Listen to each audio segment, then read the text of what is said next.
बच्चों question number 7 में, तो 13.7 क्वेश्चन नंबर 7 इसके अंदर कैसा है कि एक राइट ट्रायंगल है. सो एक राइट एंगल ट्रायंगल है. You can see this right angle triangle.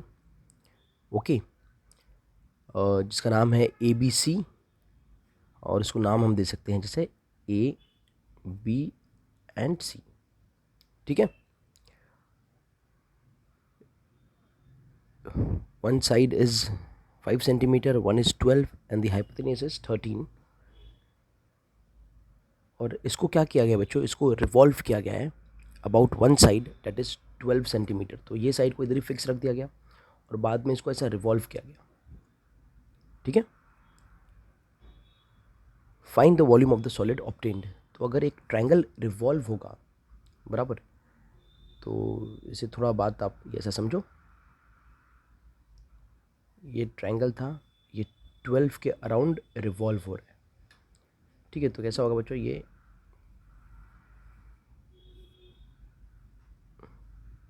दिख रहा है, ये क्या बन जाएगा, एक कोन बन जाएगा. क्या बन जाएगा, एक कोन, जिसके अंदर स्लांट हाइट 13 है और जो हाइट है वो 12 है और ये जो रेडियस है 5.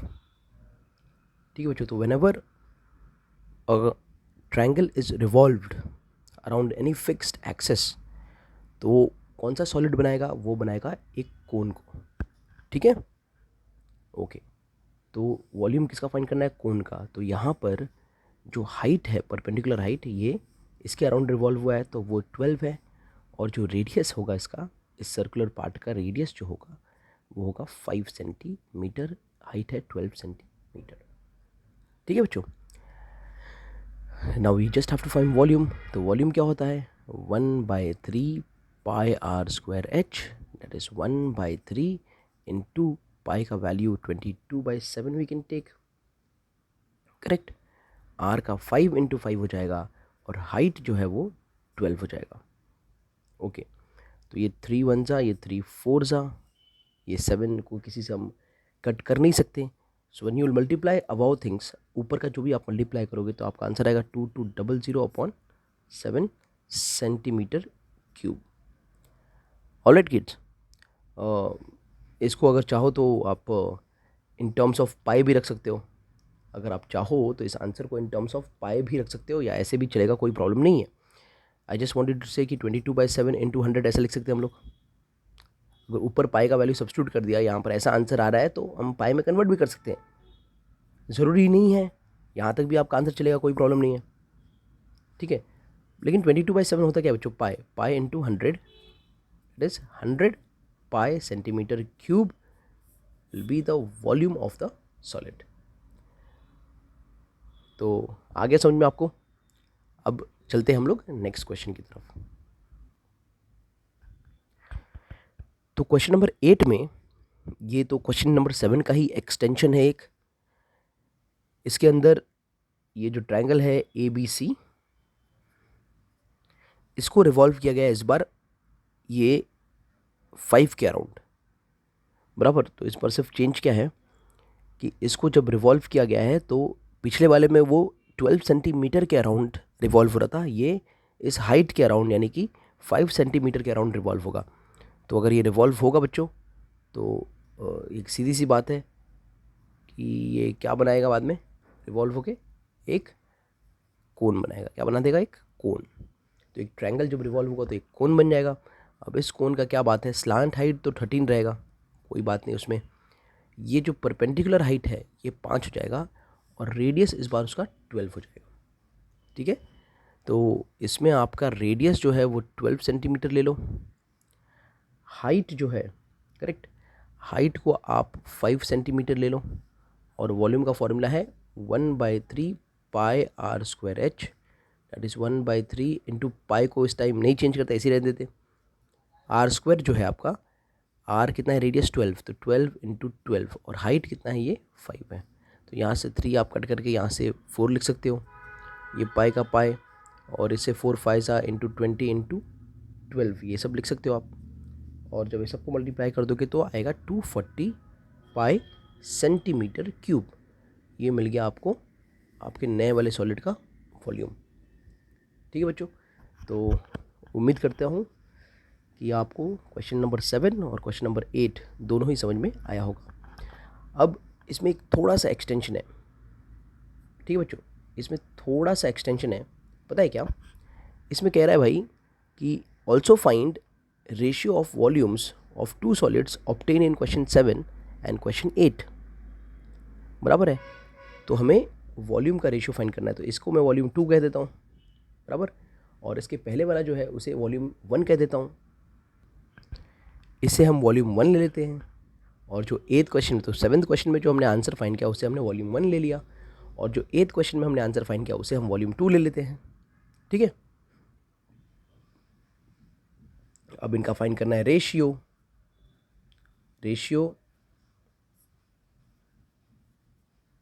Of volumes, that is V1 by V2। V1 कितना है बच्चों अपना, ये है 100 पाई। V2 कितना मिला हमें, V2 मिला 240 पाई, करेक्ट। यहाँ से पाई और पाई कैंसिल, ये 0 एंड 0 कैंसिल, तो ये 10/24। इसे फर्दर आप 2 से डिवाइड करेंगे तो 5/12 हो जाएगा। तो ये जो रेशियो है V1/V2 इज इक्वल टू 5/12। तो इन दोनों कोण का जो रेशियो होगा बच्चों ये होगा, ठीक है। तो ये थर्ड पार्ट, 8th पार्ट का जो क्वेश्चन है ना, उसमें थोड़ा सा एक्सटेंशन दे दिया था कि आप क्वेश्चन 7 में जो वॉल्यूम मिला है और क्वेश्चन 8th में जो वॉल्यूम मिला है, इन वॉल्यूम का रेशियो भी निकालो। तो रेशियो तो निकालना आता है हमें 7 क्वेश्चन के वॉल्यूम को और 8th क्वेश्चन के वॉल्यूम को डिवाइड कर दिया तो हमें क्या मिल जाएगा बच्चों, उसका रेशियो मिल जाएगा। तो अगला क्वेश्चन जो है वो है क्वेश्चन नंबर 9, और ये क्वेश्चन में क्या दिया बच्चों, एक हीप ऑफ वीट है। तो जाहिर सी बात है कि किसानों ने, बराबर, वीट को काट के और उसका एक हीप बना के रखा है, बराबर। जैसे आप जब भी बीच बीच के किनारे जाते हो तो आप वहाँ पर सैंड्स का हीप बनाते हो। तो ये जो हीप बना है ये कोनिकल शेप में बना है बच्चों, और ये जो हीप का डायामीटर है, नीचे का ये जो बेस का ये पूरा डायामीटर जो है वो है, डायामीटर दिया है आपको 10.5 मीटर, और इसका हीप का जो हाइट है वो दिया है आपको 3 मीटर। तो ये पता करना है कि कितना वॉल्यूम है हमारे वीट का, ये जो गेहूँ है ये गेहूँ का वॉल्यूम कितना है ये फाइंड करना है। और बाद में फार्मर्स बारिश के दिनों में इसे प्रोटेक्ट करने के लिए इसको स्टोर करते हैं। तो इसको प्रोटेक्ट करने के लिए अगर हमें कैनवस से कवर करना है, एक कैनवस से कवर करना है, तो उस कैनवस का कितना एरिया लगेगा, वो क्लॉथ का कितना एरिया लगेगा इसको कवर करने के लिए। तो अंडरस्टैंडिंग की बात यह है भाई, जब हम इसको कवर करेंगे तो इसके कौन से एरिया को कवर करेंगे, क्या ये आप बता पाओगे? When we will cover it, हम इसके कौन से एरिया को कवर करेंगे? क्या हम इसके टोटल सरफेस एरिया को कवर करेंगे या हम इसके कर्व सरफेस एरिया को कवर करेंगे? तो बच्चों आंसर ये है कि हम इसके कर्व सरफेस एरिया को कवर करेंगे, क्योंकि जो टोटल सरफेस एरिया है, बराबर, उसमें बेस आता है।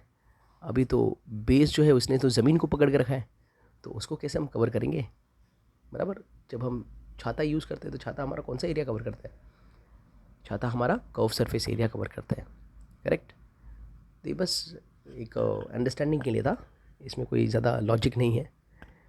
तो ये बात आपको समझ में आ गया होगा कि हमें एक हीप दिया है वीट का, उसका डायामीटर दिया है बच्चों, तो उसका क्या रेडियस हम फाइंड कर पाएंगे? तो सही है, रेडियस हो जाएगा 10.5/2, ठीक है, रेडियस हो जाएगा 10.5/2। ओके बच्चों, सो एक चीज़ मैं आपको ये और बता दूं, ठीक है, ये इसको आप 21/4 भी लिख सकते हो, 10.5/2 को आप 21/4 भी लिख सकते हो। मतलब ये सिर्फ लिखने का तरीका है, बराबर बच्चों, इसमें कोई याद करने वाली बात नहीं है, ये सिर्फ एक लिखने का तरीका है। अगर हमारा सम थोड़ा सिंपल हो जाए सॉल्व करने के लिए तो बाकी इसमें कुछ भी नहीं है। और हाइट आपको 3 दिया है। तो वॉल्यूम जो है कोन का वो तो हमें पता है 1/3 पाई आर स्क्वायर एच होता है। तो ये 1/3 पाई का वैल्यू आपका 22/7, और यहाँ पर जो आर है ना वो 21/4 4 इंटू 21/4 ऐसा ले लेंगे, और जो हाइट है उसे ऐसा 3 ले लेंगे, ठीक है। सो ये आपका 3 और ये आपका 3 हो जाएंगे दोनों फ्री, ऑलराइट। और ये आपका 7 और ये आपका 21, 3 दे देगा, करेक्ट है। और यहाँ पर हम कुछ कट कर सकते हैं, जैसे कि इसे हम 2 कर सकते हैं और इसे हम 11 कर सकते हैं, बस इससे ज़्यादा कुछ नहीं। तो अब कुछ जो पॉइंट है वो 11 है, 3 है, 21 है, और नीचे जो है वो कुछ 8 है, ऑलराइट। तो all this is left now, ठीक है। तो इसमें आप अब क्या कर सकते हो, इसमें आप अब क्या करो, 11/8 ये डिवाइड कर लो, इसका आपका आंसर 1 पॉइंट समथिंग आ जाएगा, ठीक है। 11 को डिवाइड करोगे 8 से तो 1 पॉइंट समथिंग आ जाएगा। तो वो 11/8 वो वाला पॉइंट इंटू 3 इंटू 21, अब बाद में मल्टीप्लाई कर लेना। जब सब मल्टीप्लाई कर दोगे 11 को 8 से डिवाइड जब कर दोगे आप, तो आपको एक आंसर आएगा यहाँ पर, ठीक है। वो मैंने यहाँ पर कर दिया, तो पॉइंट में आएगा। बाद में ये सबको आप मल्टीप्लाई कर दो, तो जब आप सबको मल्टीप्लाई कर दोगे तो आपको एक आंसर आ जाएगा, क्या आएगा, ए सेंटीमीटर, ए मीटर क्यूब, सॉरी ए मीटर क्यूब, क्योंकि मीटर में सब दिया है। तो यही आपका क्या होगा बच्चों, वॉल्यूम होगा। ए मीटर क्यूब क्या होगा, आपका वॉल्यूम होगा। अब ये तो फर्स्ट पार्ट ऑफ क्वेश्चन हो गया। ये क्वेश्चन का सेकंड पार्ट, हमें इसे कवर करना है। तो कवर करने के लिए बच्चों हमें कौन सा एरिया कवर करेंगे, हमने तो पहले ही डिस्कस कर लिया, हम इसका कर्व सरफेस एरिया कवर करेंगे। तो जब मैं कर्व सरफेस एरिया कवर करता हूँ तो मुझे इसका कर्व सरफेस एरिया फाइंड करना है। अब कर्व सरफेस एरिया के बारे में तो आप जानते ही हो, फॉर्मूला होता है πr/l, इजंट इट। लेकिन हमारे पास r है, l नहीं है, l मिसिंग है ना हमारे पास, स्लांट हाइट मिसिंग है। तो सेकेंड स्टेप में हम डायरेक्टली कर्व सरफेस एरिया नहीं फाइंड करेंगे, पहले हम स्लांट हाइट फाइंड करेंगे। तो स्लांट हाइट क्या होता है, L is equal to √r² plus h²। Therefore L equals to √ radius कितना था बच्चों, रेडियस था 21/4 the whole square, plus height कितना था इसका, हाइट 3 का स्क्वायर। तो ये आपका L कितना हो जाएगा बच्चों, ये 21 का 441/16 प्लस 9/1, ठीक है। अब इसे आप क्रॉस मल्टीप्लाई करो, ओके, इसे आप क्रॉस मल्टीप्लाई करो, इसको सॉल्व करो।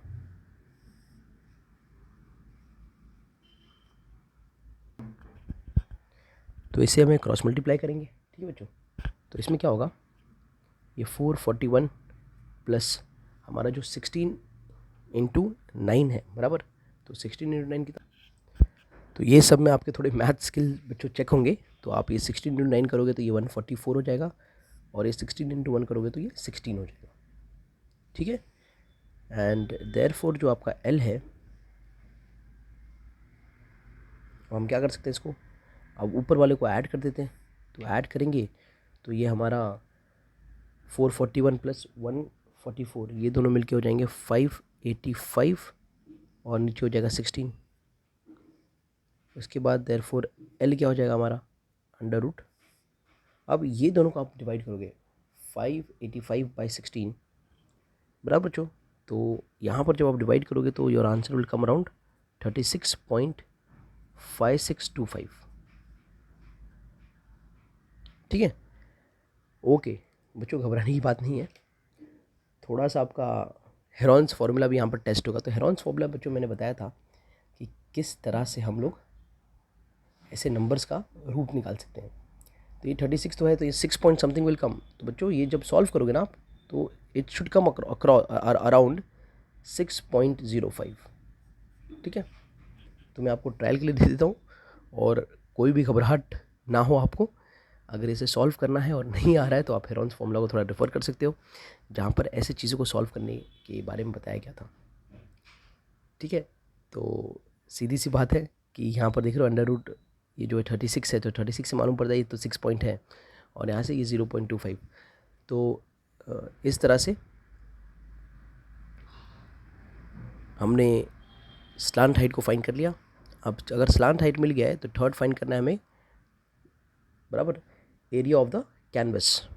तो area of canvas will be equal to curve surface area of heap. Heap के कर्व सरफेस एरिया के बराबर होगा और वो होगा पाई आर एल। तो पाई का वैल्यू जो है वो हम 22/7 ले सकते हैं। आर का जो वैल्यू है 21/4 कर सकते हैं और एल जो है वो तो दिखे रहा आपको 6.05। ठीक है, अब इसे आप मल्टीप्लाई कर दो, फिर से आपको थोड़ा टेस्टिंग करना पड़ेगा अपने मल्टीप्लिकेशंस एंड डिविजन्स का। तो ये कुछ आएगा आपके पास 99.825 के अराउंड, दैट इज़ अप्रॉक्सीमेटली 100 बराबर मीटर स्क्वायर के अराउंड आएगा। तो बच्चों ऑल द बेस्ट। ये आप सम जहाँ जहाँ मैंने ब्लैंक रखा है वहाँ वहाँ आप इसे सॉल्व कर लीजिए। ठीक है, वैसे इजी है, खाली जो कैलकुलेशन वाला पार्ट है वो थोड़ा आपको अपना स्ट्रॉन्ग रखना पड़ेगा। All right.